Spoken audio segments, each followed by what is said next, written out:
أهلا وسهلا بيكم فيديو جديد من اصنعه بنفسك.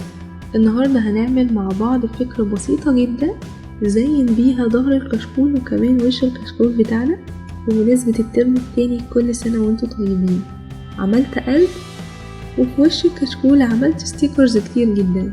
يلا بينا نشوف دلوقتي الفكرة مع بعض. بالنسبة للقلب الفكرة بتاعته بسيطة جدا. زي ما انتم شايفين ظهر الكشكول ممل جدا وشكله مش حلو خالص. عملت الرسمة بتاعتي هنا وهبدأ ان انا امشي عليها بالخيط، بس هقول لكم هنعمل ايه الاول.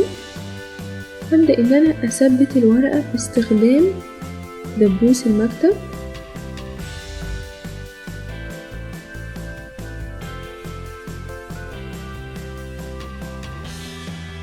وهثبت الورقة من الطرف التاني كمان علشان ما تتحركش مني.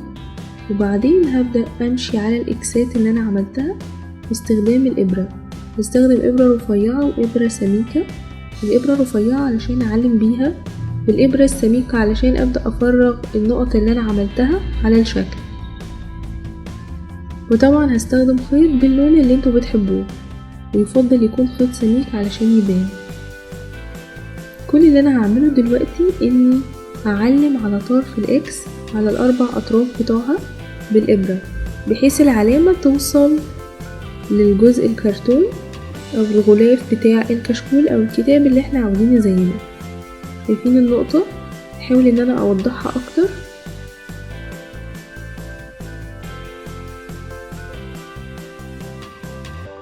بالشكل ده هبدأ ان انا امشي على النقط دي باستخدام الابرة الرفيعة. بعد ما خلصت كل القلب بتاعي هبدأ دلوقتي افرغ النقط دي بالابرة السميكة. عملت اول فتحة وبنفس الطريقة هكمل الشكل.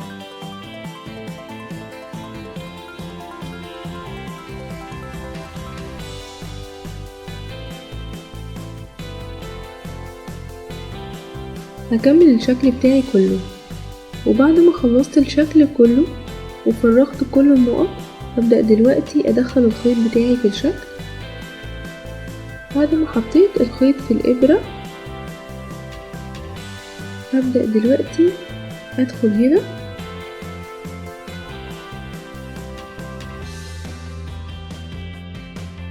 وبعدين هدخل في النقطة اللي قدامي.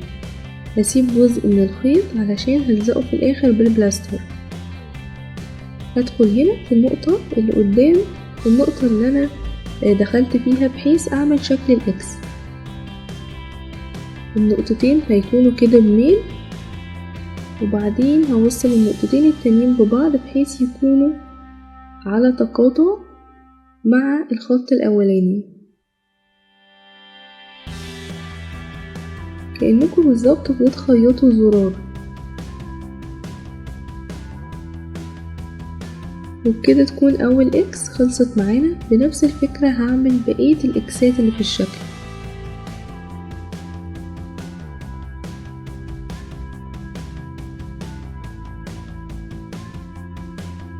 بعدين النقطة اللي هنا، طبعا دلوقتي بتسألوا يا ترى النقطة الرابعة ازاي هندخل فيها وهي فيها خيط؟ عادي جدا هنمر منها، مفيش اي مشكلة. هعدي الخيط من هنا وهرجع تاني ادخل في النقطة اللي قدامي بحيث تعملي شكل الاكس.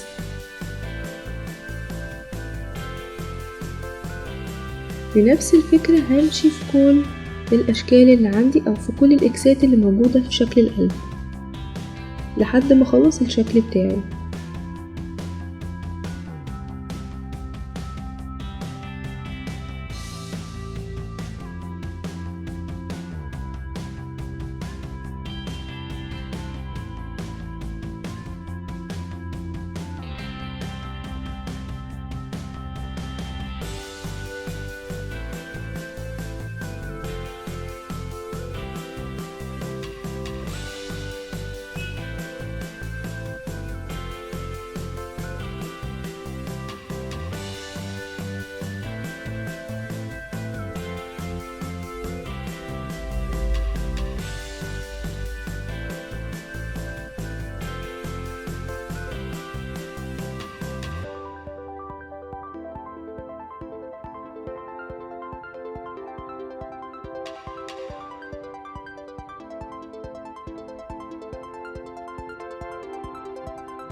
ودلوقتي بعد ما خلصت كل الاكسات بقى ده الشكل النهائي.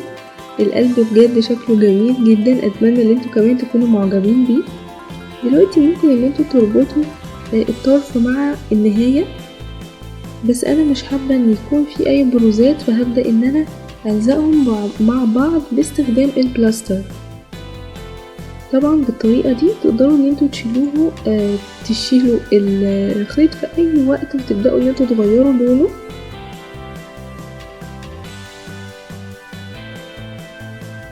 هثبت كده جزء من البلاستر بس على البداية والنهاية من هنا.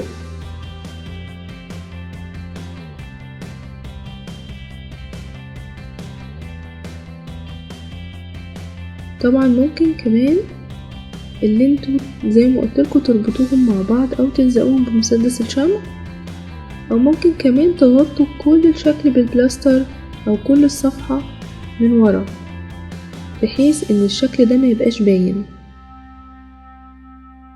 وده الشكل النهائي للقلب.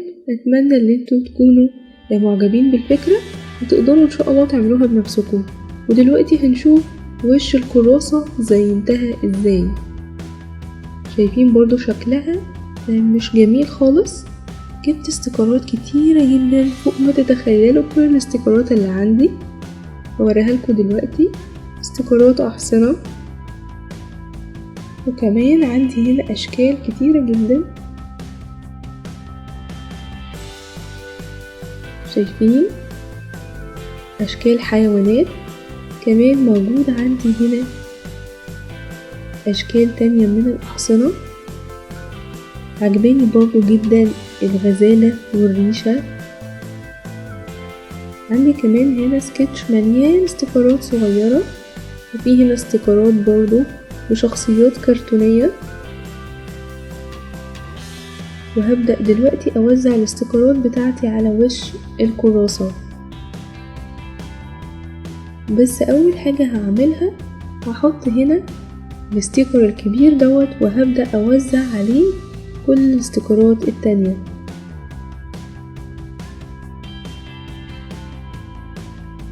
بحيث بس ان الكلمة هي اللي تكون باينة.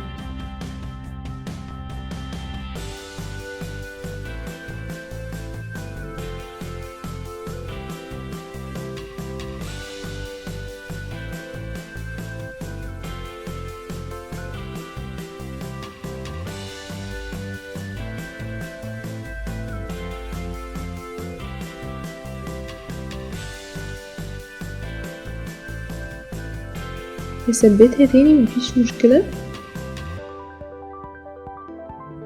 ودلوقتي زي ما اتفقت معاكم هبدأ ان انا اغطي كل الاجزاء اللي بره، وهسيب بس الكلمة هي اللي باينة في النص، وهستخدم كل الاستيكرات اللي تتخيلوها.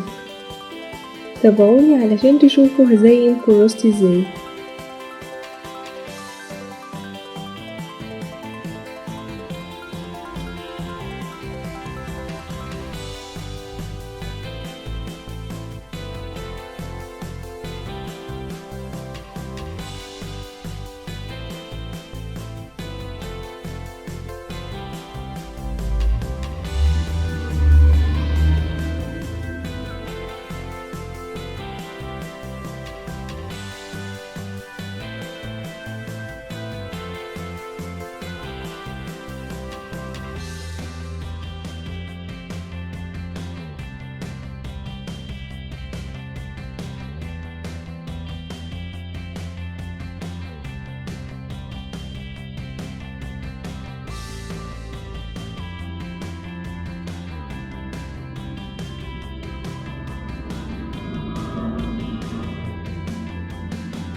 ودلوقتي خلصت وش الكراسة تماما، وده الشكل النهائي. شفتوا كمية الاستيكرات اللي انا استخدمتها.